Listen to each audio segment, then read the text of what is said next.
All right, welcome back. Welcome back. Any questions first? Anything in mind? Okay, so a few announcements. So first, I can tell you the uniform bar exam will be adopted in February of 2020. Ouch. So you're taking the bar in July 2020? Congratulations. So you'll be the second bar class. Oh, one at a time. Just raise your hands. I have lots of questions. So, yeah. What would be the first class? February 2020 is the first one. So you'll be the second one. Shh, guys, please, just one at a time. I know you're all excited. Yeah, Jenica. Are they gonna tell us the classes that we should try to take? I mean, are they gonna issue an announcement? So I mentioned that yesterday we had a little meeting, and I told them we should have some sort of session. They said it was a good idea. I only found out this morning that it's February 2020, so that's breaking news. A friend of mine on the court told me, so we're good. Okay, so it's brand new. You're first to know. So what does that mean? We'll probably have some sort of curricular reform for the 1Ls, which doesn't really help you as much. I think I showed you last week the list of classes you want to take. I can probably show it to you again later. But when do you guys register for courses? October 16th. I'm sorry? October 16th. Okay, so you have 2 weeks. If someone emails me and just reminds me, I'll just tell the people on the committee that they should probably notify people what courses are on the UB so they can make their decisions. But I did raise that point yesterday on your behalf, so I appreciate that you asked me to do it. There will also be some sort of Texas-specific online component, which I mentioned last time. So you'll still have some Texas stuff, but it will be in a different fashion. But anyway, that's the news. So you heard it here first. So you'll be the second, but the first July administration to have this requirement. Okay? All right. Any questions? Is the universal bar exam... Uniform, not universal. God, if we have universal bar, we're in trouble. Is it easier than the Texas bar exam, would you say? So the level of difficulty is probably about the same. The difference is you don't need to know the Texas-specific rules. And there's actually, there's a cost to this, and we mentioned this at the meeting on Monday. 90-something% of you will stay in Texas, right? It might be 95%, but I think it's well over 90% of you will stay in Texas. And a lot of you might go into family law, trust and estate, criminal defense. And I think there's a cost of not learning the law that you'll be asked to apply, a distinct cost. Now, I'm a federalist. I like state law. State law is good.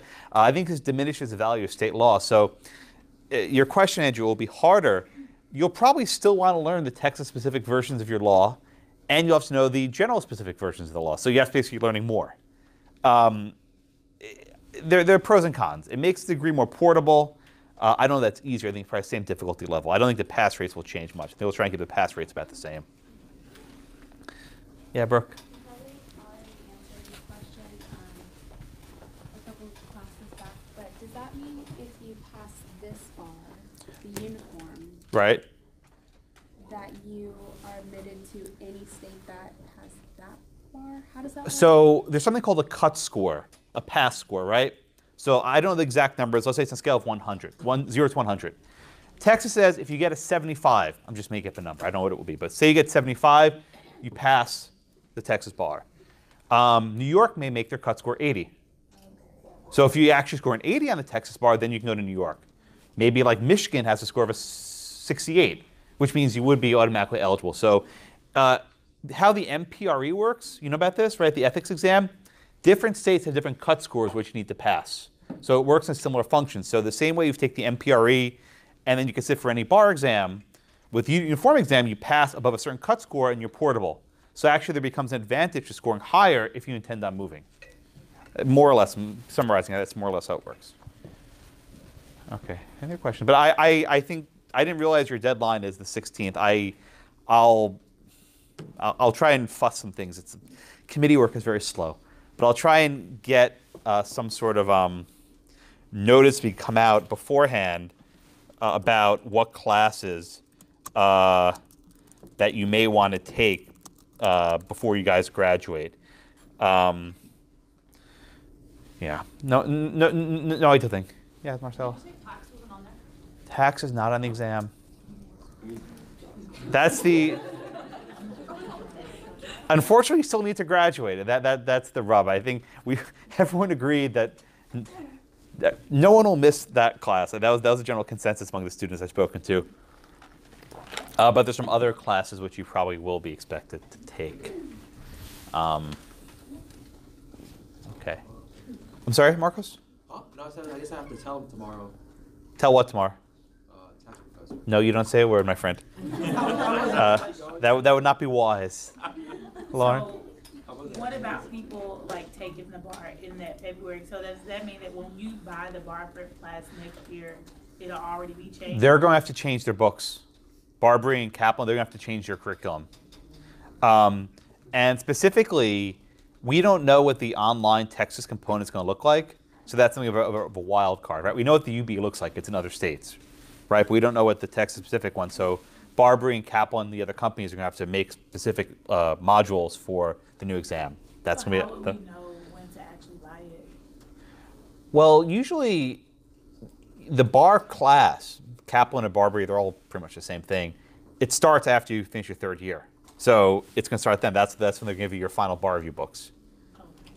But we do have at South Texas Professor Yarrow, you know her? She teaches a bar class, and we'll be gearing you up. I did mention the idea of a bridge, and they said they'll try to as best as they can. Some of the topics are easier than others to bridge, but there still might be some gaps. Yeah, Brittany? Just a comment. I can only speak for Barbary, but Barbary has prep courses for UBEs in other states, so their plan is to just transition that to here. Now, the Texas component will be something different. Yeah. For the UBE to prepare students in Texas, it will be the same for Barbary. So you'd sign up the same as you would ordinarily. Yeah.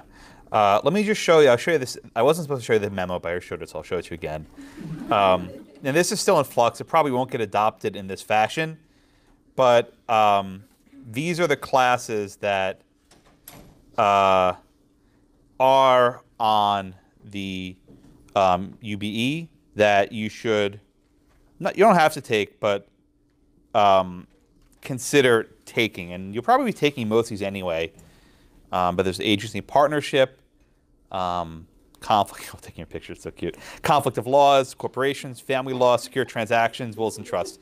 You're probably taking all these classes anyway, or maybe you're going to, but they are probably going to be on the UB in some capacity. Also, I mentioned in terms of common law, First Amendment, that is on there, which I'm teaching in the spring. So if you want to have me for a third semester in the row, Lord help you. I've had one student 3 times. Happened in a fluke. I've had one person 3 times, but they'll be there. Okay. And also, if you haven't, have you taken criminal procedure yet? You probably want to take Crim Pro also. That's going to be a required class for the 1Ls. So you can take Crim Pro, I think, it's offered every term. Yes, ma'am. I'm in Texas Crim Pro. Does that mean that I should take it again, just with regular Crim Pro? You know, that's a good question. Ask your professor that question. I don't know. It's a very good question, but if you haven't taken Crim Pro, you probably should. The Texas Crim Pro is very specific. So you took Texas before regular Crim Pro. Dean Worley said that we should take both when I asked him. Okay, if you want to be a criminal lawyer in Texas, it might be a good idea. Again, there's a cost of not taking the Texas specific. If you intend on practicing here, you do yourself a disservice by not taking the stuff you're going to actually be working with. And that's why I have my mixed feelings in the UB, but it doesn't matter what I think. No one asked me. Yeah, Roxy? I took Texas Crim Pro during the summer, and I think there's only like 2 or 3 things that are different than federal. So there's a lot of overlap, you're saying? Very similar. Okay, good to know. Marcella? Did the school tell you when they're gonna like email us? I told them to do as soon as possible. That's all I don't know. A lot of it is, so let me just take a step back. When you try to change the 1L curriculum, which is what we basically have to do, it affects a lot of people. in the faculty because our own courses get rearranged. So if people don't like changing their ways. It's an aspect of human nature. So there's a lot of things that have to go by. So what I suggested and what my recommendation is to send some sort of email saying that this is going to be adopted in 2020, February 2020. Here are the classes that are in the UBE, and at least this might be helpful for your registration. And I will reiterate that again today based on your questions, but I'm only one person. But I'm telling you, fresh from the source. Brittany? You mentioned about conflict of laws in the previous class, and then I see that it's on here. Yeah. How is that usually titled here at South Texas? It's called conflict of laws. It's not taught every semester. Do you know the last time it was and when the next time it may be? Is it on the schedule or no? It's not on this right now. It'll probably be on it next year then. Fall? I don't know. But yeah, I mean, that Brittany raises the point. We don't actually even teach that class on a consistent basis. I know it's been offered maybe the last 2 or 3 years. You can probably check the archives. Conflicts probably will not be a required class. Just this is giving information. We're probably not going to make it required. It's an easier class. You can cram that in if you need to. But we don't have coverage for a lot of these classes that we should have. Yeah. So. Thank you. Yeah. But we'll probably have something up for next year. What else? I know you guys are panicking. I know but we're working on it as hard as we can. We're getting ahead of it as quickly as we can. I was hoping they would make it 2021 because that would give us a little bit more of a cushion. But they said February of 2020, and that's what our answer is. Sometimes courts make rulings that you don't like, and all you can do is complain about it. Get used to it. Yeah. What else? All right. Also, your midterm is coming up. Yeah, remember that? Yeah. Sure you want to take me again? Right, yeah, you have no choice. No choice. Your midterm's a week from Wednesday. Wednesday's today, a week from today. I have no track of time. I don't know where I am most days. Okay, it's a week from today. John Paul, who's your Langdell, will be proctoring it. It's the same deal as last semester. In class, 90 minutes. Please type. You should have gotten an email about exam software. Have you gotten that? Okay, so that's the same deal. There's going to give you a special number for your midterm. Please write that down. I know it's built into your software, but actually write it down so that when you come meet with me to go over your midterms, I can see who you are. It makes my life easier. I can otherwise find it makes my life more difficult. Go ahead and try to take one of the old midterms from my Property 2 class from last year. Now you are familiar with my format, so I don't have to give you the same sort of a lecture I gave you last semester, but please take this seriously. I can tell you once again, the grades from the midterms didn't change that much from the finals, and you're the same people, so how you prepare for the midterm in large measure indicates how you're going to wind up at the end of the semester. It's not perfect, but for most students, you fall out more or less where you fall out. There's some ups and some downs also. On Saturday, right? You're Langdell? Yeah, Saturday, John Paul's giving you a Langdell. Please go. He will go over my midterm from last term, or from last year, I should say, and I think you'll learn a lot from it. I don't think anyone's given me an excuse, but please be here on time for the midterm. If you're not here on time, you're in trouble. You don't get to take it. So please work something out with me in advance. Now, you have a class right before us, so I don't think it'll be an issue. In terms of the word count, same, 1,000 words. Don't go over the limit. I stop reading. And we will be doing our midterm reviews in November. Okay? Probably end of October, beginning of November, we'll be doing our midterm reviews. That gives you enough time to grade. Your class has shrunk a little bit. Some of you left. I was actually at UT Austin yesterday, so 3 of my former students there. It's always very strange. Well, they're somewhere else. They're not here. But that's my life. It's sad. It makes me sad. I see people at UH, at SMU. They're like, what are you doing here? You're in the wrong place. No, it's just Oregon's like, wait, you look familiar. Why are you here? But we'll be doing our reviews. Am I your last class of the day? In other words, after this, are you guys free? Okay. So basically at 3:30, you're all free. So I'll probably be doing a lot of them Monday, Wednesdays after this class for the meetings. I have an evening class, and they can't come in during the day. So I'm going to give them the weekends. Unfortunately, that's their only time. If you want a weekend slot, there'll be some available. But I'm going to try and gear you towards evenings when they're in class. And I think it's fair to the night students. That way everyone can meet with me one-on-one. All right, any questions at the midterm? No? All right, let's move on. So let's start our class today, 15 minutes in. Hopefully we got your pictures of that screen. With a question, and I think this will bridge our topic on easements into our topic on covenants. Okay, so your question is this. A owns Blackacre. B owns Whiteacre. B sells A an easement that allows A to cross Whiteacre. At common law, A and B are in privity of estate.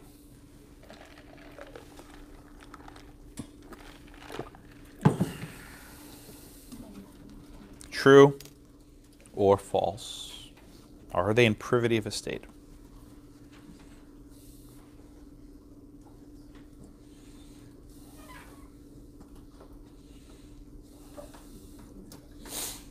Another 10 seconds or so.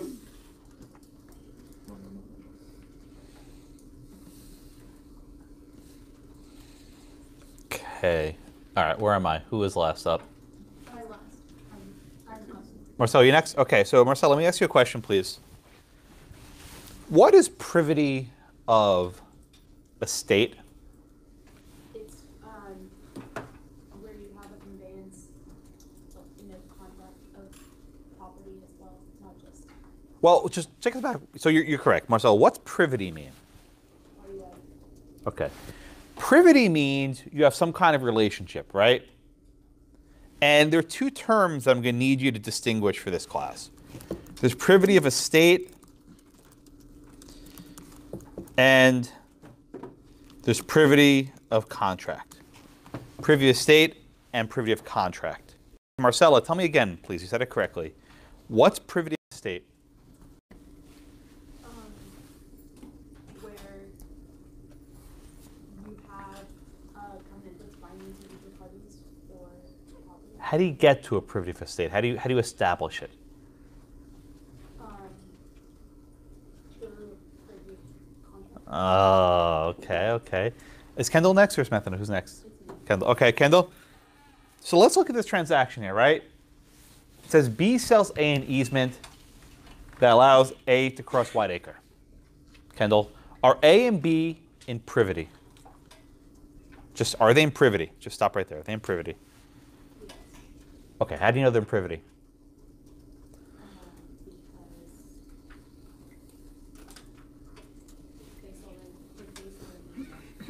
Okay, B sold an easement to A, right? Okay, what kind of privity are they in? Are they in privity of estate or privity of contract? Privy of contract. Why? Because it was a transaction.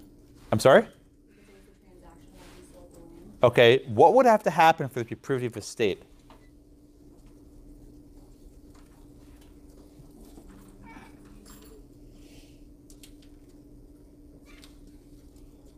It would not have to be at common law.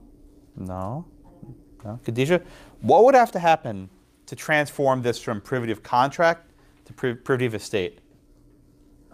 Would it have to, I guess, grant some sort of right instead of like the middle consideration? What do you mean grant some sort of right? Like the right to do something or something that's going to convey them? No, Lance. What would have to happen to transform this from privity of contract to privity of estate? Selling the whole land. What would describe exactly what would have to happen in order for this transaction to have privity of estate? What would have to happen? A owns Blackacre, sells Blackacre to B. Sells Blackacre to B, and what would have to happen in that transaction? B pays A. But what specifically? What specifically would have to happen to make that a privity of contract? I'm dwelling at this point for a while. I promise you there's a reason. A deed. No. Full bundle of sticks. I mean, saying the easement would have to dissolve. Not dissolve. Or Not at all. Harrison? What would have to happen to privy of contract? In a privy of contract. To get privy of estate, what would have to happen here? He would have to get all the rights that that previous owner had. And?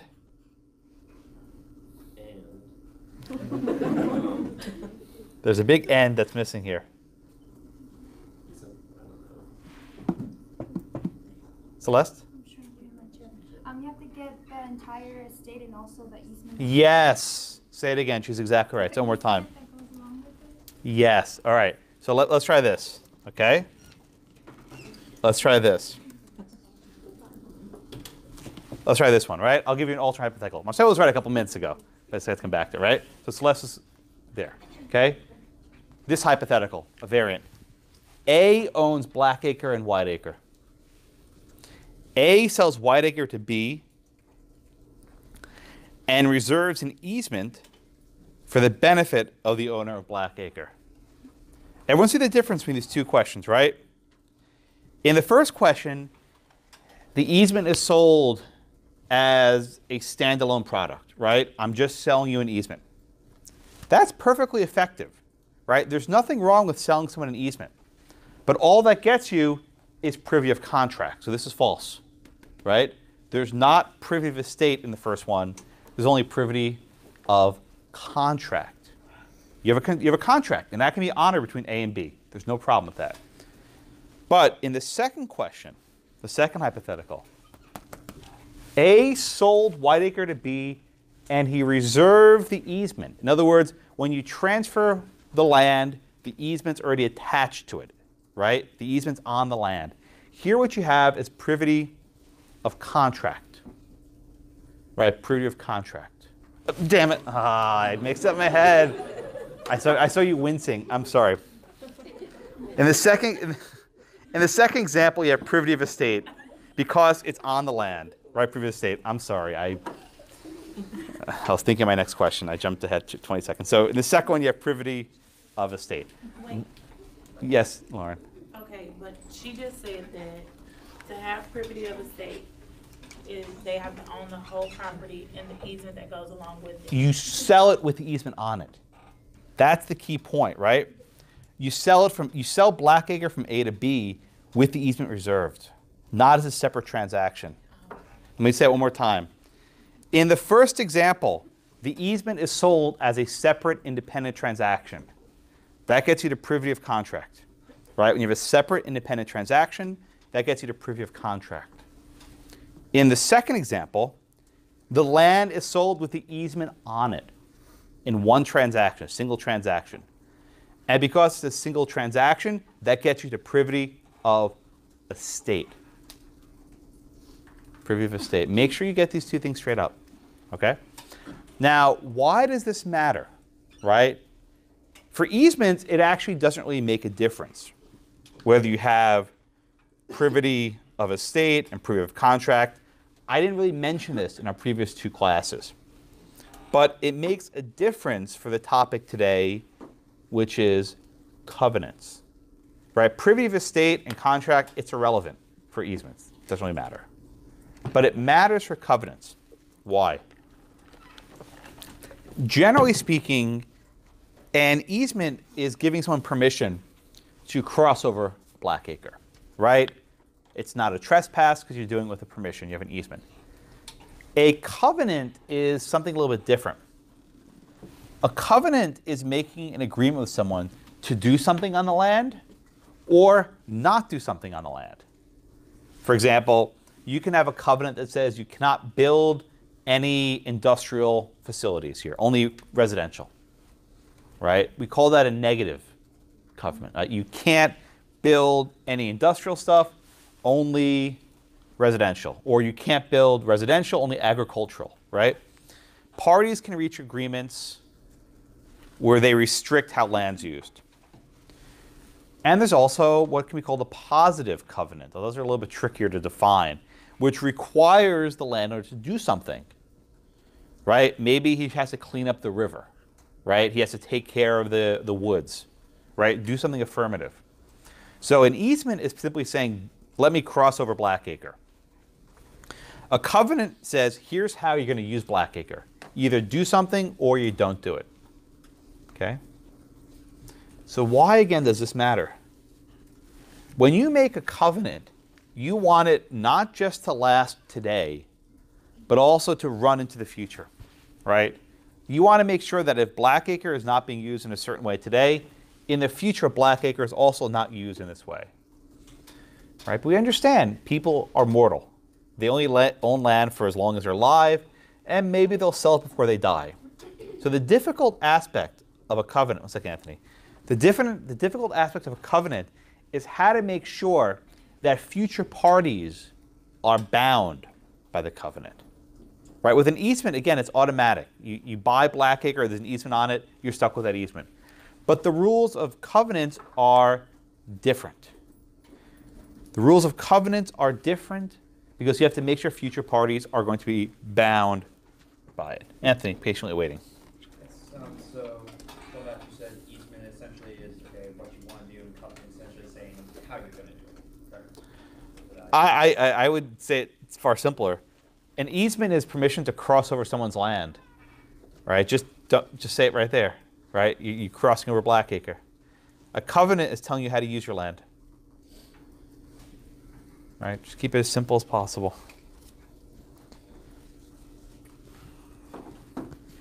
Okay? So everyone with me so far, right? I'm going to show you a diagram, which you're going to hate. Marcelo. Do you have to do the full? Can you do a life estate with the easement, or does it have to be like the full bundle of states? Are you saying like an easement that only runs for a certain period of time? Right. Yeah, you can do that. Yeah, I mean, last class we did how to terminate an easement. And one way to terminate an easement is by saying it only lasts for 10 years, 20 years, 30 years. I suppose you can say the easement lasts for the life of John Doe. That's fine. You have to review the state without giving someone the full bundle. But I don't want you to think of privity of a state with an easement. We don't use that terminology there. But you can control how long an easement lasts. You can have it terminated. You can modify it, different things. Make sense? Thank you. So I'm going to show you a diagram, which you're going to hate, but it's essential. Now let's see how you guys did in this question. Yeah, it was false. Very good. Most of you got it right. 70%. Very good. This is a diagram that has been shown to law students for probably over 100 years. We're going to spend a lot of time on this diagram because it helps teach you covenants. All right? I want to walk through this very, very slowly. And if you have any questions, please interrupt me. Big picture first. You have A and you have B.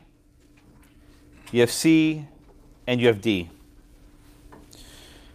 The purpose of this diagram is to illustrate what happens when two people make an agreement, make a covenant, A and B. And then what happens if in the future that A sells his land to D and B sells his land to C? What happens? All right, so let's go through this one step at a time. I think Kendra, you're next. Okay, Kendra, so here's the setup, right? You sound absolutely enthused. A owns Whiteacre. This little laser thingy works. No, this thing works. It doesn't work, no. Aha, okay. A owns Whiteacre, and then B owns Blackacre. Okay? They reach an agreement. A and B reach an agreement. The agreement's this. B says, I will not build any industrial facilities on Blackacre. That's the agreement. Only residential. So B says only residential usage on Blackacre. In this case, Kendra, who is the dominant estate and who's the servient estate? Okay. Or I say which, I use a pronoun. But which is the dominant and which is the servient estate? I would say that, so B isn't building anything on Whiteacre, you said? Well, just look at the diagram, right? And this is in your book also. Yeah. B owns Blackacre, and he says, I will only build residential, no commercial. Yeah, I don't know. I Which is the dominant estate and which was the servient estate? So the dominant estate, I'm trying to think of the definition. It's the one that is benefiting. Good. I see people helping you. No, I can't hear them. They're not talking loud enough. I hear them. Oh, I think you might hear them too. So there. Okay, sorry. So I think B is dominant then. Well, just tell me in the abstract. What's the difference between a dominant and a servient estate, Kendra? So dominant estate is the one that is receiving the benefit. Good. And servient is the one that provides the benefit. Yeah. Yeah. So I mean, to put it simply stated, the servient estate is being burdened, right? The servient estate's being burdened, and the dominant estate's being benefited. So in this case, Kendra, which one's dominant, which one's servient? So I think B is dominant Why do you say that? because they are receiving the benefit. What? No. Oh, I lied. A on the diagram is receiving the benefit. And what's the so benefit A is receiving, Kendra? They're not building any industrial. No. The benefit is they don't have neighbors that are industrial, right? Think of it that way. Yeah. B says, I will only build residential. Who's getting the benefit there? A. A is benefiting from not having industrial stuff in their neighborhood. So A is Blackacre is servient. Whiteacre is dominant, right? Again, Blackacre is a servient tenement. Whiteacre is a dominant tenement. Estate. A tenement and estate are the same, just you see them both ways. Everyone with me so far? Okay? Why does this matter? All right. So Megan, I ask you this question. Let's just say that A and B reach an agreement and A just sold a covenant to B, right? A said, I'll give you $1 million if you give me this covenant, and that's it. That's the relationship. Is that a valid covenant that's been reached? No. Why do you say no?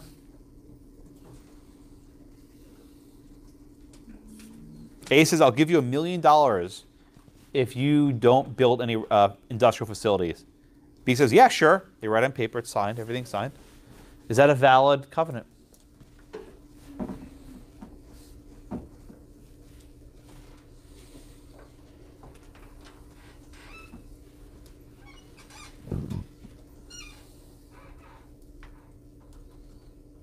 No, because like it's not enforceable for like other people. I did not ask that question. My question is this, Megan. As between A and B, is this contract valid? Yes. Okay. Now, she jumped to my next question. She's thinking 3 steps down the road, right? What kind of privity do they have, Megan, between A and B in the transaction I just described? Horizontal. What kind of privity? What's that word? Privity of? Oh. They have privity of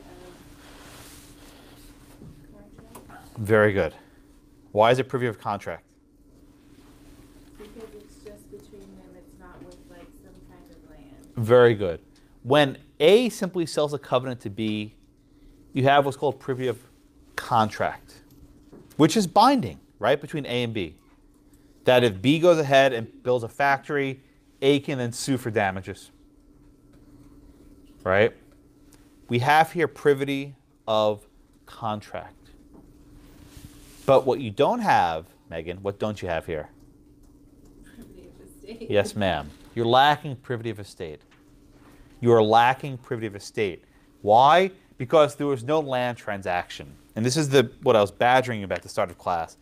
In order to get privity of estate, the covenant must be packaged with a land transaction, right? You have to have a single transaction that conveys Whiteacre or Blackacre with the covenant on top of it. You can't do a standalone transaction. This is important. Now, Megan jumped the gun and she used the word horizontal privity, and she was correct. Chelsea, what is horizontal privity?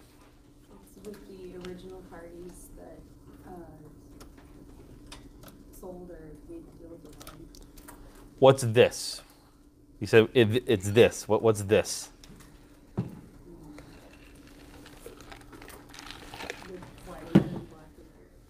Yeah, be more specific. Just describe what it means to have horizontal privity.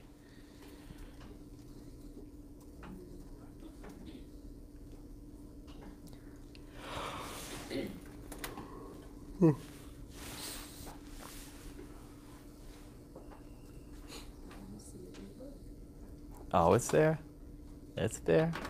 What's horizontal privity? The original covenanting parties, covenanting parties. And what do the original covenanting parties do?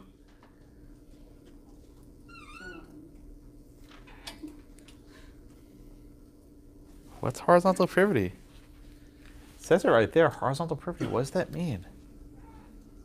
Is that oh, name tag. Sorry. Lauren. Lauren. Thank you, Lauren. I knew it was Lauren too. Well, okay, here it says that horizontal privity, I'm sorry, is privy of estate between the original covenanting parties and that those were the original people that formed. Okay, so you said horizontal privity is privity of estate between the original parties. Remind us again, what's privity of estate?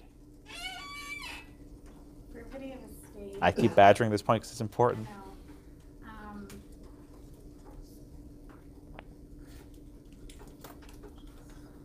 Basically, when the privity is not, like, when it's like in the land. You're really close. You gotta give me a little more. What does it mean to have privity of estate? You're actually very close. In order, Lauren, let me ask you the question a little differently. In order for there to be privity of estate between A and B in the situation, what would have had to happen? You need the estate and the contract. Specifically, the covenant here is that Blackacre cannot have any commercial facilities, right? So you need the estate and the easement. What would have to happen? Describe the transaction between A and B for there to be privity of estate here. I swear I'm doing this for a reason. If you don't get this, the rest of the class won't make sense. Is it not what I just said? You're in the ballpark. Okay. I feel like that's the limit. No, I'm not. No, now I'm not letting you go. No. Your limit is great. You have vast potential. So you're not stopping here. What would have to happen, Lauren, for A to get a covenant on B with privity of estate? She just said a Mean Girls quote and it's October 3rd.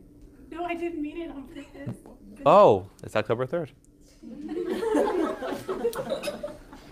All right, give me a fetch answer, okay? Stop. Start making it happen. It's not going to happen. It's not going to happen. Yeah. That's why she's laughing.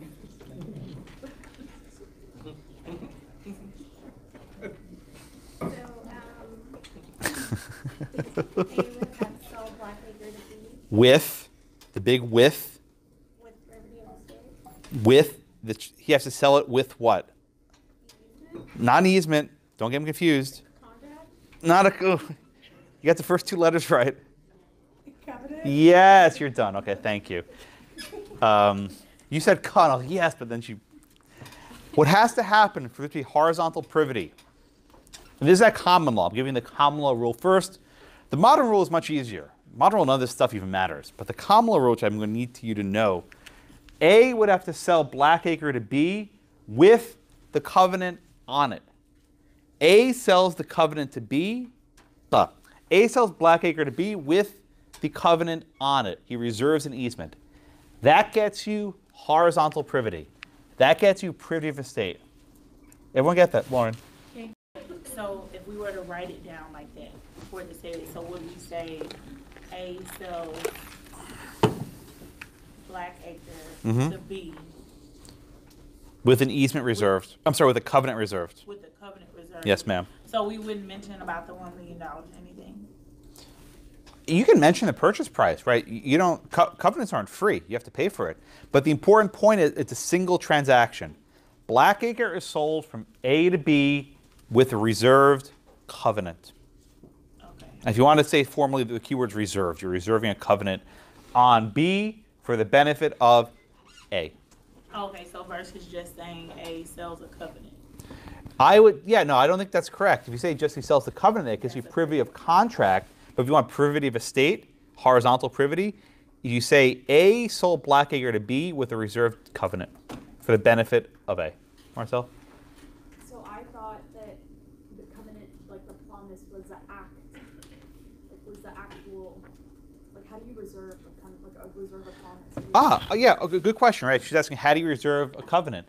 on the deed, right? Usually when you sell Blackacre, you give this fee simple, right? But here you're taking one stick out of the bundle. And you're saying, we are giving you Blackacre, but with a covenant on it for the benefit of A. It actually looks at, if you actually want to write a covenant, right? You say basically, from A to B with a covenant for the benefit of A. And that's how you would write it out, right? Blackacre from A to B, reserving a covenant for the benefit of A. No industrial. Andres? At what point in the transaction would A tell B that there's a covenant included for the sale of the Blackacre? Right Because... Or like right before they sign it, they're like, whoa. Well, I mean, look, the statute of frauds applies here, right? You need in writing by the parties to be bound, so A and B have to sign it. I suppose you can spring it on B at the last minute, but he's going to need to know what's going on. If he doesn't sign it, then the deal's dead, right? So again, and let me make this point here. Covenants are in writing, right? A covenant is in writing. Statute of fraud applies to it. The stuff we do later in the class, an equitable servitude, is not in writing. An equitable servitude is implied by the courts, right? An equitable servitude is not in writing. With a real covenant, they're called real covenants, but with a real covenant, the remedy is damages. Where with a real covenant, the remedy is damages. However, with an equitable servitude, your remedy is injunctions. Yeah. Bless you. Okay, everyone with me? Right, but the key point here, and you need to know this, in order to have horizontal privity, you need privity of estate. And in order to have privity of estate, you need a land transaction with an easement or covenant reserved.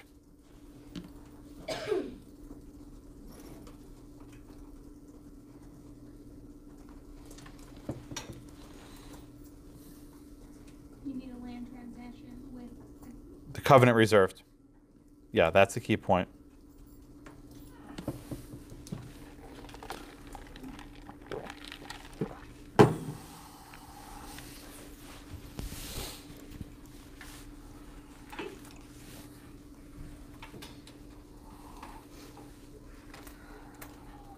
All right, any questions on this? Okay. Okay, so why am I making such a big fuss about horizontal privity, right? Why does horizontal privity matter? The reason why it matters is what happens when B sells the land to C. Okay? Because eventually, B may have signed it, right? B signed the covenant, statute of frauds, he's bound. But what happens when B sells Blackacre to C? All right? Now, just follow me here. In order for the burden to run, that is, for the burden to run down from B to C, you need horizontal privity. Okay? In order for the burden to run from B to C, you're going to need horizontal privity.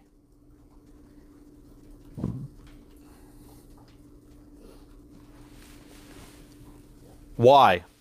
I don't know, those are the rules. But it's a rule, you need to know it. There's not a good reason why, but you need to know it. In order for the burden to run from B to C, you're going to need horizontal privity. Okay? That's not all you need, but you need horizontal privity. So again, if A simply sold a covenant to B for $1 million with no land transaction, you have to recognize something. That's it. It never goes beyond B. So if B goes ahead and sells Blackacre, the next guy who comes in is not burdened by the covenant. Right? At common law, in order for future parties to be burdened, like C, you need horizontal privity. You need horizontal privity. So really, at common law, it was a very bad idea to buy a covenant by itself in a separate transaction. You would not want to do that. You would want to have the covenant attached with a land transaction, reserved. Everyone understand that? You may not like the rule. You don't know why it's the rule, but that's the rule. You need to have horizontal privity. Yeah, Andres? So privity of contract, if B sold it to C, then it's gone and A doesn't have that protection. Yeah, yeah. If only privity of contract exists between A and B, they lack horizontal privity. And if they lack horizontal privity, the burden does not run. Okay? But that only is on this side of the table. For the benefit, right? For the benefit to run, okay, it's a slightly different story. And we'll get to the benefit side in a minute. But I want to talk just about the burden side. In order for the burden to run, you need horizontal privity. Okay?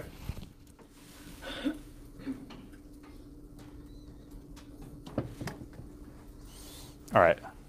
Another terminology for you to understand. Horizontal privity refers to privity of estate. Okay? Horizontal privity refers to privity of estate. Vertical privity, right, is different. Okay? Vertical privity is different. It's a completely different concept. It has nothing to do with land transactions. Okay? What is vertical privity? Vertical privity means that B sold his entire estate to C. What? If B has fee simple, then C must also get fee simple. If B has a life estate, C has a life estate. If B has a term of years, then C must get a term of years. Okay? In other words, C must accept the entirety of Blackacre, whatever the estate is. C cannot get a lesser interest than what B had. Okay? Yeah, Marcella?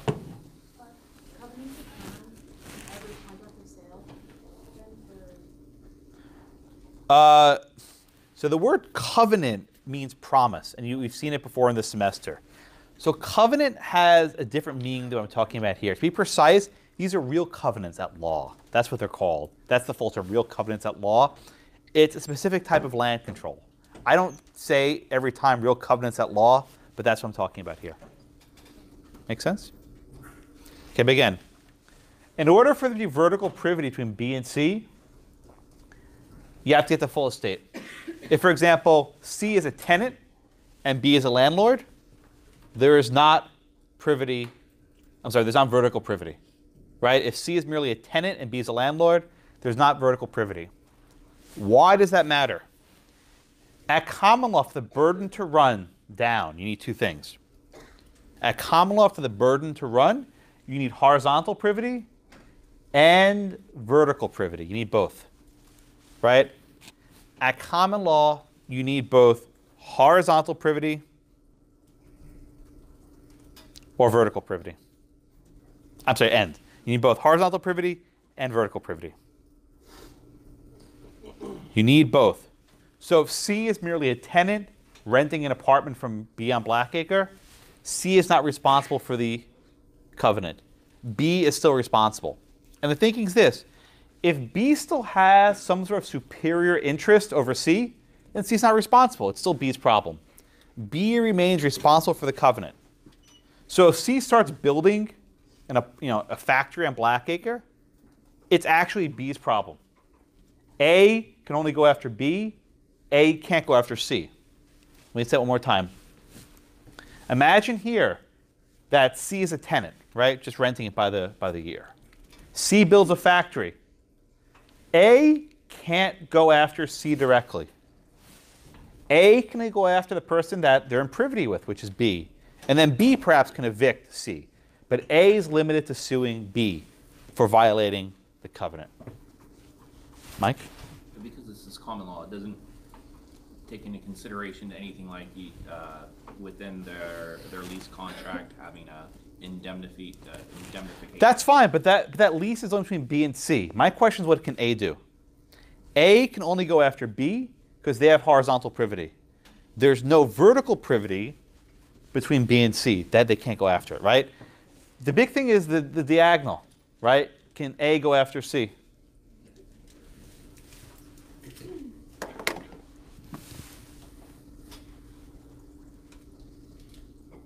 Okay.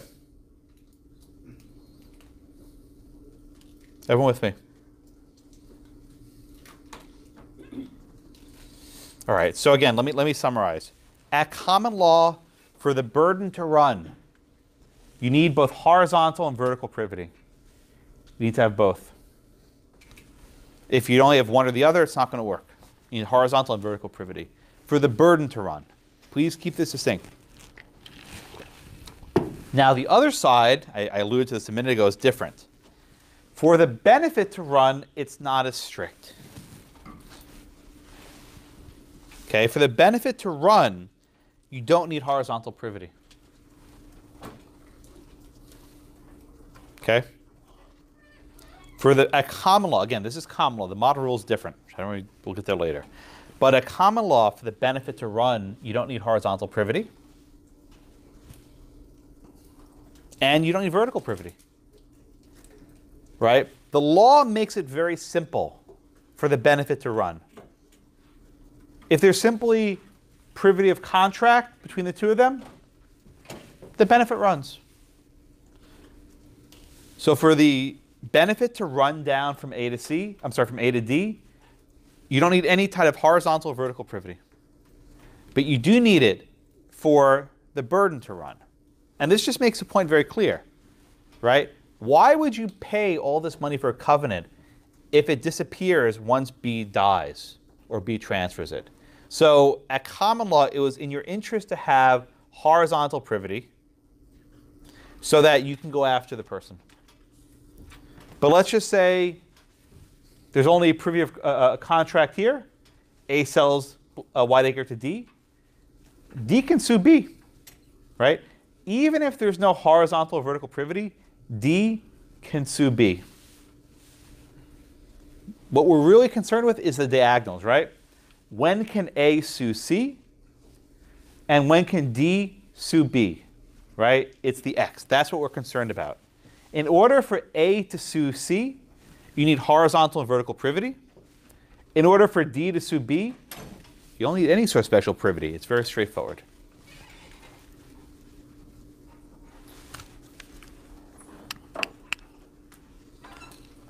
All right, so everyone understand that, right? If you don't, go back and just stare at this picture for an hour or whatever. It will click eventually. So again, common law, for the benefit to run, you don't need any privity. But for the burden to run, you need both horizontal and vertical privity, both of them. And if on your exam, on your midterm, you want to start drawing little diagrams with X's, line, do that. It'll make your life a little bit easier.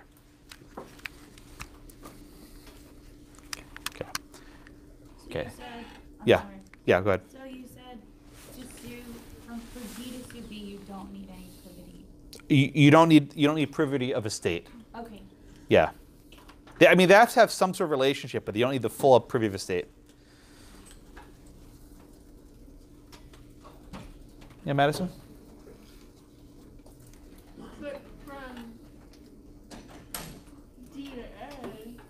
From D to A. A to B.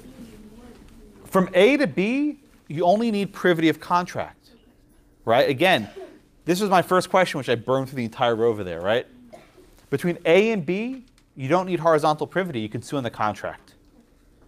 You only need, and make this very clear in your notes, you only need privity of estate if you want the burden to run down. Say it again. You only need privity of estate, horizontal privity, if you want the burden to go down. If you want this just to last between the two, A and B, you don't need it. But the benefit flows much more simply. And that's the common law rule. Everyone get that. Again, I know this is tricky. It's not intuitive, but you just have to internalize it. The modern rule is easy. None of this crap matters, right? The third restatement approach is you don't ever need horizontal privity, right? And basically, it doesn't really need vertical privity either. So I've never ever asked an exam question based on a third restatement because it's so easy. Everyone's bound, right? It's a piece of cake. So just if you want to take past practice, I always ask about the common law approach because there's actually law there, right? There's law. It's hard to understand. There's something for you to do. With the modern approach, everyone's bound. You're bound, and you're bound, and you're bound, and you're bound. Anthony. So you said earlier that horizontal privity refers to privity of the state. Yes. And what is vertical privity refer to? Again, vertical privity is different than horizontal. Vertical privity means you assume the entirety of the state, the full bundle of sticks, right? So if B, in this case, has Blackacre fee simple, oh, I can't do laser on this thing. If B has Blackacre and fee simple, then C gets Blackacre and fee simple, right? If it's a lesser interest, if say B has fee simple and C is just a tenant month to month, the burden doesn't run, the burden remains with B. Yeah. So they're both privity of the states, right? Which is why that label is so difficult, yes. Okay. But they're different, right? Horizontal privity refers to privity of a state. Vertical privity concerns, are you getting the full interest, the full bundle of sticks? And if you think of it that way, I think you get a little bit less confused. The word estate and privity is used in so many different ways in this topic, it can get your mind twisted. So do it how I describe. I think it keep yourself sane.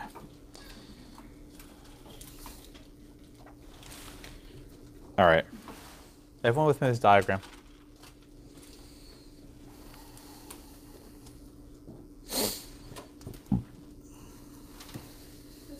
Oh, yeah. Brittany, please. Is it, and forgive me if I'm generalizing this or simplifying it too much, is it a way to process it that a horizontal privity is privity of a state, like the land, like thinking about it as the physical property, and then the vertical is more the interest of the property?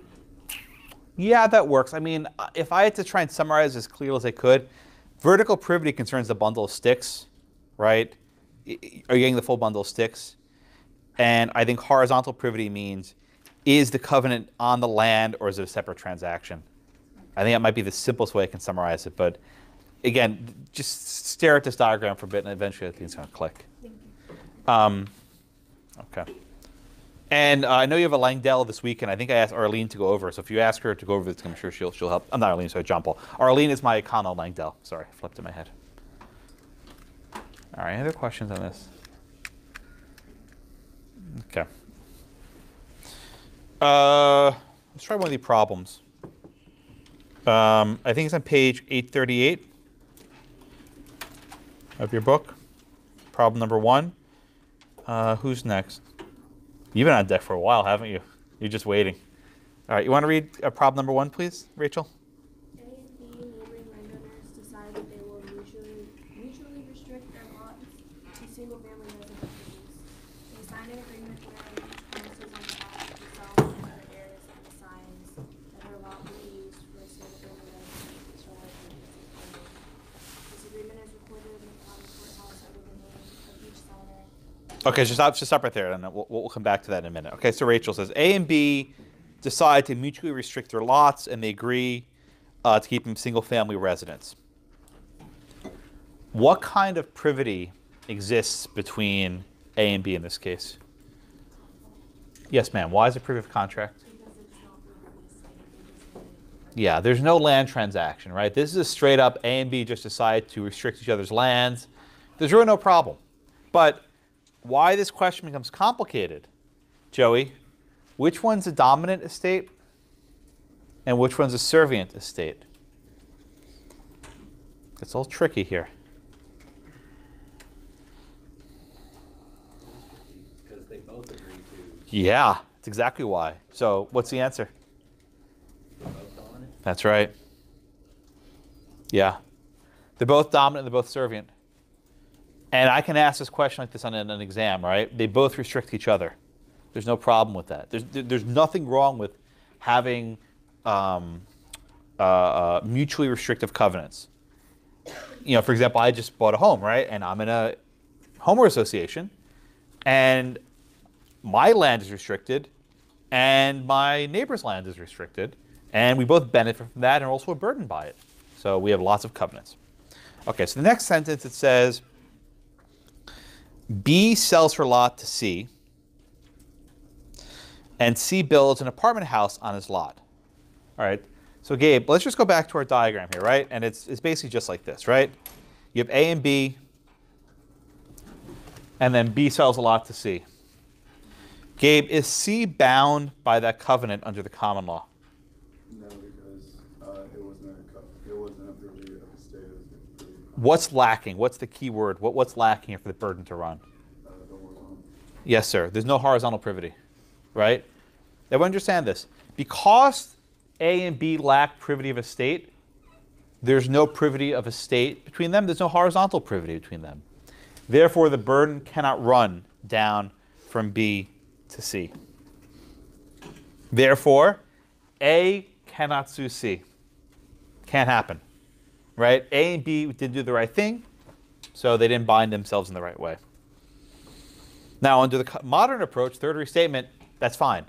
A can sue C without any issue, but that won't work under the common law approach. Now, you're asking, wait a minute, Josh, how could they actually do this, right? Let's say, Lauren, that A and B actually wanted to do this mutually restrictive covenant next to each other, right? How could they have actually done this? What would they have to actually do? How could they have established horizontal privity in this case if they wanted to? The sale of the property of one of the properties. But it's their own land. Who would they even sell it to? Right? A owns Whiteacre, B owns Blackacre. What would they have had to actually do? A little weird.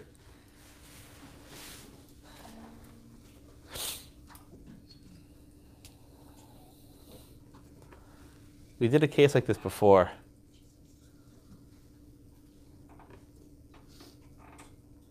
I'm not sure. Daniel?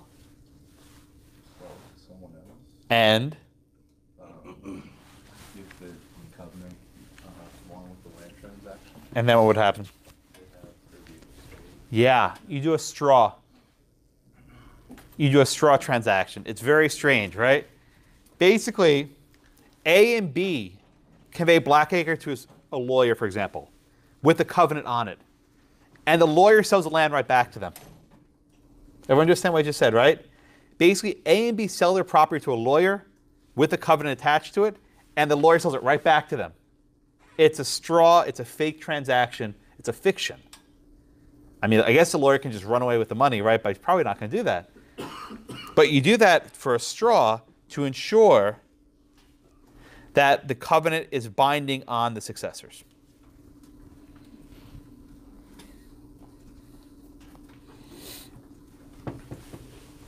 Samantha? So that's a return from the privity contract to privity state. Yes, exactly. If you do that straw transaction, you now have privity of estate. You now have horizontal privity. And in that case, C would be bound by the transaction. I swear this rule is created to give lawyers business. I don't know why this rule exists. It doesn't make a lot of sense, but there's a great story by an author, G.K. Chesterton. It says, you know, if there's a fence somewhere, right? The fence has been there forever. Why is the fence there? No one knows why it's there. But before you tear it down, tell me what the benefit is. Then you can tear it down. Because often these common law rules have benefits. We don't really know why they're there, but they have some benefits, and we stick with them. Yeah, Brooke? Yeah, sure. So A and B engage in a transaction. A sells Whiteacre to a lawyer. B sells Whiteacre to a lawyer. And on those transactions, they reserve a covenant. Right? They basically sell Whiteacre to the lawyer, and the covenant says, I am selling you Blackacre for residential purposes. And the lawyer sells it right back to them with a covenant already on it. Therefore, there's horizontal privity. Right? That the land was purchased with a covenant on it. Okay. Privity between the lawyer, not between Yeah. A and B. It doesn't matter who it is. You got horizontal privity at the outset. Right? Oh, just everyone understand her point, though, right? When A sells it to the lawyer, there's horizontal privity between A and the lawyer. But once there's horizontal privity, the burden runs all the way down. Right? Let me try this again. What's actually happening here, right, is A is selling Whiteacre to the lawyer. So just forget B here, right? A is selling to the lawyer. There's now horizontal privity. This is going to get wicked. You're not going to like this. Then the lawyer sells it back to A with vertical privity. So there's horizontal and vertical privity. So basically A goes from here to here. I didn't want to do it, but you made me. You made me do it. I'm sorry. How does that allow I know. I don't want to B do it. sue C because B is the one who sold the land? It doesn't matter. In this case, you're gonna make me write on the board now, aren't you? I hate. I'm sorry. What? No. I need to say it. I hate writing. So you have A. These things don't work, right? You have A sells it to the lawyer, right? A sells it to the lawyer. There's horizontal privity, right? There's horizontal privity there, right? Then the lawyer sells it back to A. Okay? Then A sells it to D. The horizontal privity is done. Now you go straight down. Now the other transaction, B also sells it to the lawyer, and the lawyer sells it back to B, and B sells it to C. Yeah. So basically, it adds an entire level of complexity to the transaction, which I didn't want to do, but your question, I think, raises it. Everyone see what's going on, right? Once the lawyer is involved, you get your horizontal. You only have one horizontal transaction. Once it's horizontal, it's locked.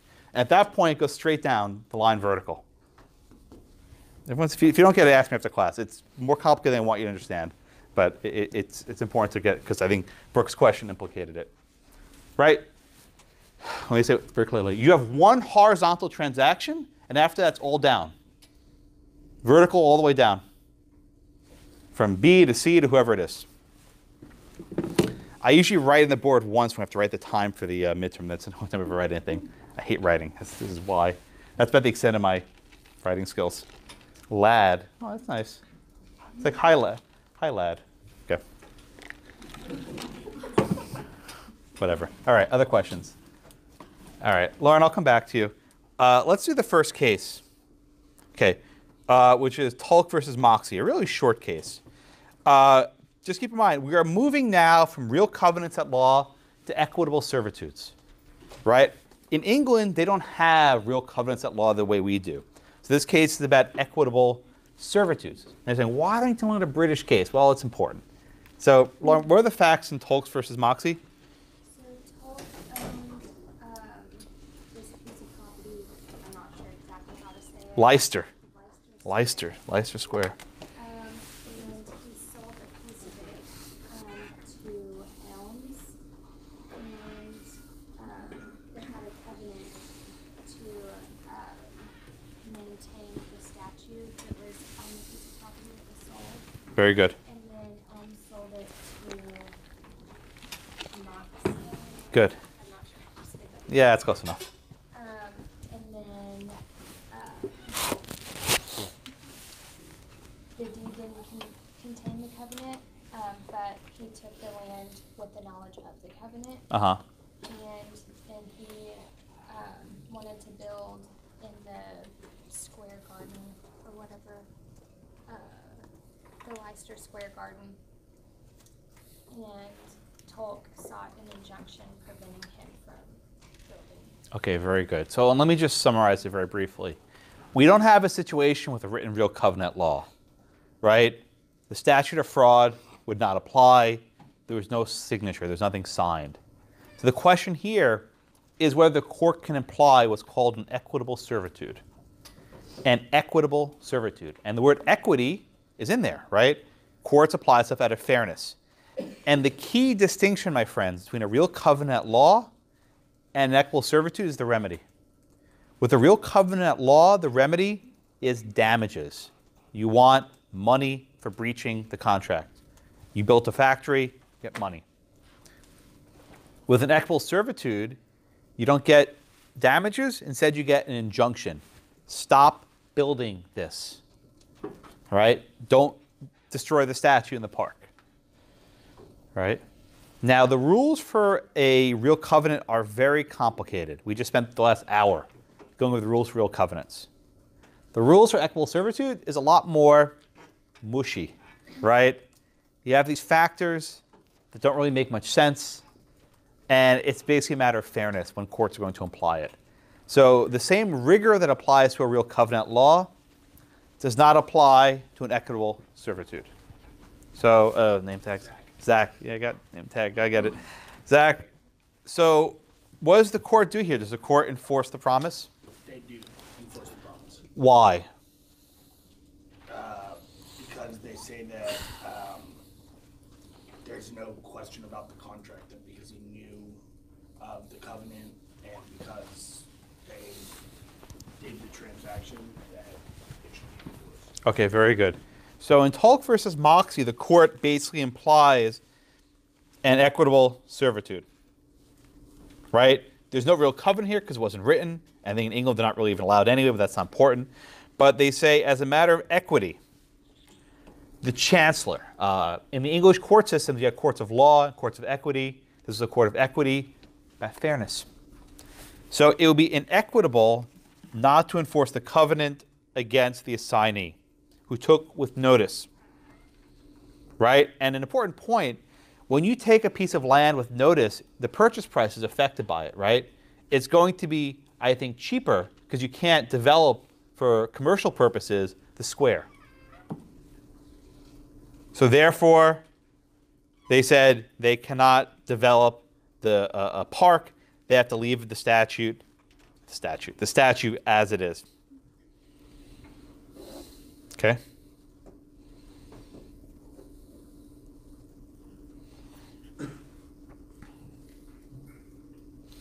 All right. So we discussed, right, for real covenants, you have to have horizontal privity and you have to have vertical privity.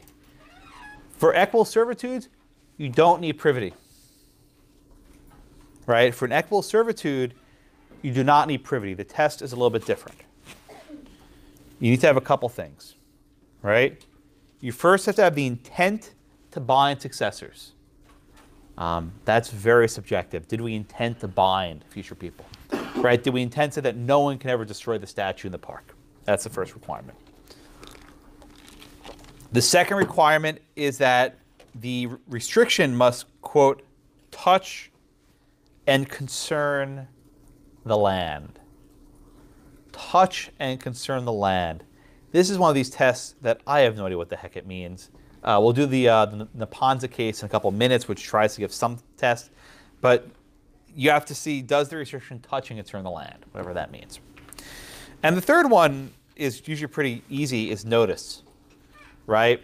Did the purchaser take it with notice that this promise was to be had? And this can be different kinds of notice. It can be actual notice. It can be constructive notice, inquiry notice. We did this with a title system, with a recording system. So, you know, there was no recording system in England, but if someone said, hey, you know, there's a promise here not to build anything in the park, then you took it with notice. Okay?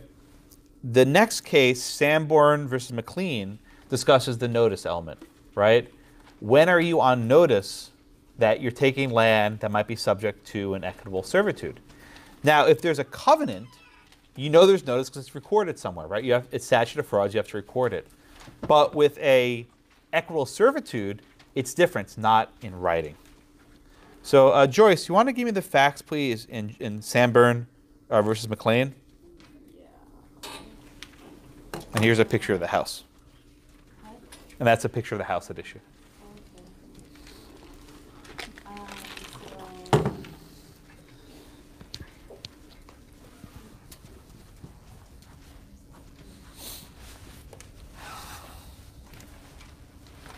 Okay, so the McLean. McLeans, they owned a large tract of land, but I believe the land came with a restriction on it, and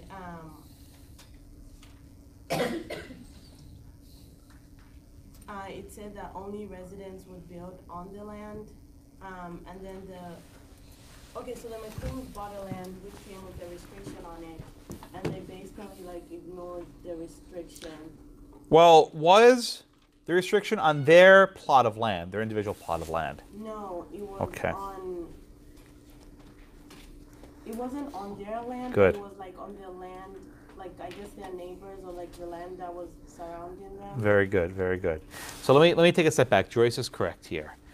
This is what's called a subdivision, right? A subdivision. And that's what happens where someone owns a huge tract of land and they chop it up into little squares.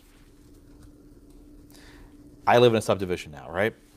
And generally with a subdivision, whoever chops up the land puts a covenant on each square.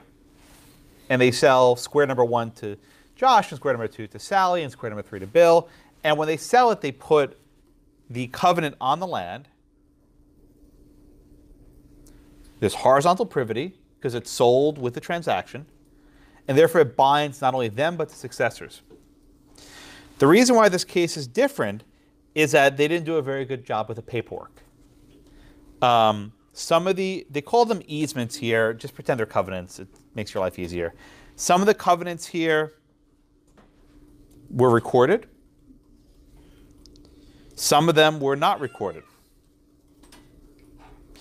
And the issue here is when the McLeans looked at their deed, they didn't see a covenant. They said, I got an idea. Let me build a gas station in my backyard. More or less, right? Again, this was the 1920s. Gas station was kind of a new thing. I mean, this is what they looked like. You had these, it's hard to see, but you don't have underground pumps. We actually have these tanks above ground. And basically you would just remove a tab and the gas would come spilling down these tanks. Very, very not safe at all, right? You have these humongous, basically tubes of gasoline. Think of like a helium pump, like you blow up a balloon, right? Imagine you turn the spigot, gasoline comes down through a tube into the car. So it was actually quite dangerous. So I can understand why the court thought this might be a nuisance to enjoin. So Sidra, did it matter that their particular land didn't have this covenant recorded on it? The court said no. No, why not? That's right. Because the easement ran with the land of the owner, and so the owner should have taken it upon themselves to find out. Yeah, and that's key. The key thing here is notice, right? The court said if you look around the neighborhood, everyone's residential, there are no gas stations here, that should put you on notice that there's some sort of equitable servitude. Again, it's not in writing, so it's not a real covenant at law. It's a matter of equity. And we have the factors, right? There was an intent to bind, the restriction touches that concerns the land, and there was notice. And it's not actual notice, it's what we might call inquiry notice. Because if you see every single block or house in the block has a certain character, you have an obligation then to inspect it to see what the restrictions are. So here, even though there was no recorded covenant, the court implied as a matter of equity and equitable servitude, and they were not allowed to build up a gas station.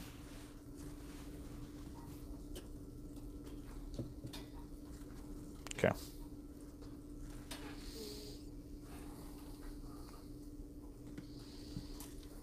Okay. Is there any questions on the Sanford case? That's all about notice. That's what the second case is about. All right, Jenica, let's do the last case. The Neponset Property Owners Association versus Emigrant Industrial Savings Bank. What a good name of a case. What was going on there? So the plaintiff is an assignee of the Neponset Realty Company. And so basically what happens is they bring action to a foreclosure on a lien upon the defendant's land. Okay. Which the lien arises from the covenant contained in the deed that they have. And so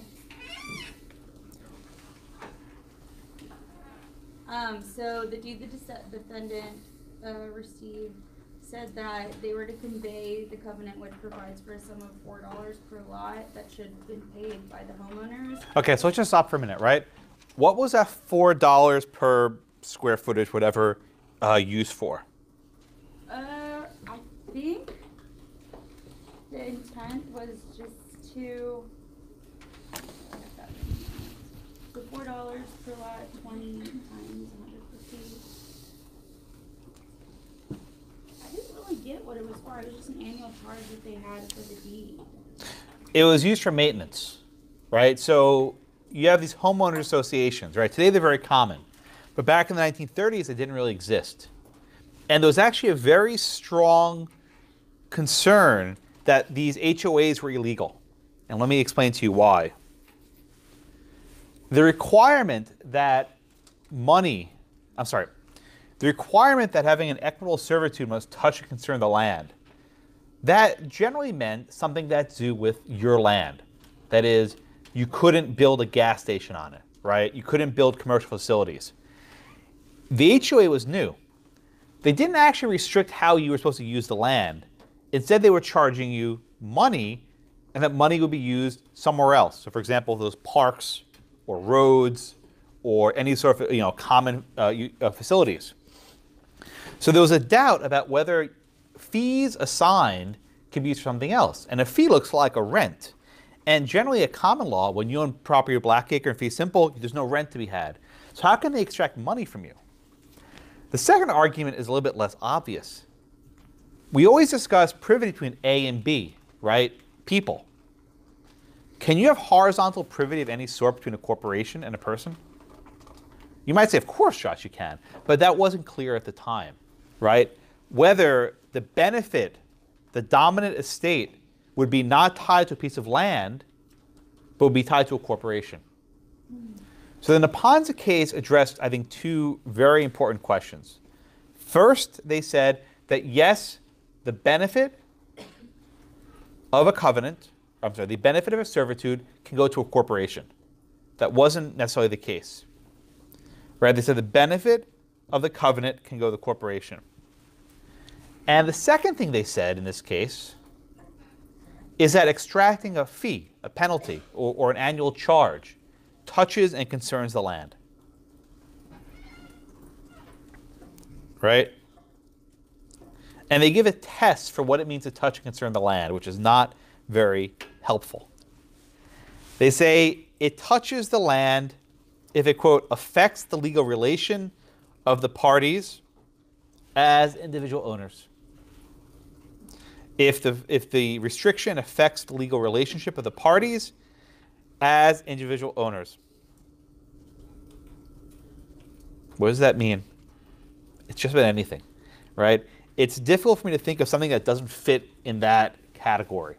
So requiring the owner of Blackacre to pay $5 for whatever square footage, $4, that touches and concerns the land. Therefore, even though it doesn't meet the restrictions of a real covenant, there's no horizontal and vertical privity, the courts will imply it as an equitable servitude. They'll imply as an equitable servitude and bind successors. So if I sell Blackacre to someone else, that person is now bound to pay $4 for every square footage. Right? That's all I want you to take from this case. There's a lot of stuff that I'm not really concerned about, but the key part here is they define touch and concern so broadly that it gives courts a wide latitude to define what equitable servitude is. Right? So again, at common law, very tough to establish a covenant at law. Very difficult. But starting with this case, it becomes very easy to apply an equitable servitude. And the upshot's the same. Burdens and benefits run, and you can seek injunctions against those who don't pay them. Okay. So questions on the Neponset case. I went through a little bit quickly. I don't want to run out of time, but it's a little bit of lecturing. You made me draw today also. I'm very upset at that. I hate having to use markers. I can type everything except for that. There was no way I was going to type that up. This would be too complicated. It's like chemistry almost. Molecules. Okay. So questions on this. I'll summarize a bit as well. All right. So let's go back to our favorite chart. All right. Our favorite chart in the world.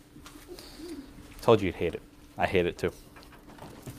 At common law, in order for burdens to run down, right, in order for the burden to run down, you need both horizontal and vertical privity. To have horizontal privity, you need privity of a state that is A, sells Blackacre to B with the reservation of a covenant. And in order to have vertical privity, B must pass the entire bundle of 6 to C, that is, pass the entire estate with the reserved covenant. That's the key point. He must pass everything. If he passes less than the full estate, the burden remains with B. That's for the burden to run. For the benefit, it's a different story. You don't need horizontal or vertical privity for D to receive the benefit, right? D can always sue B right? But D cannot sue C if there's no vertical and horizontal privity. A cannot sue C if there's no vertical and horizontal privity. A can always sue B because there's privity of contract, but we're concerned about what happens down the road. Okay. Questions?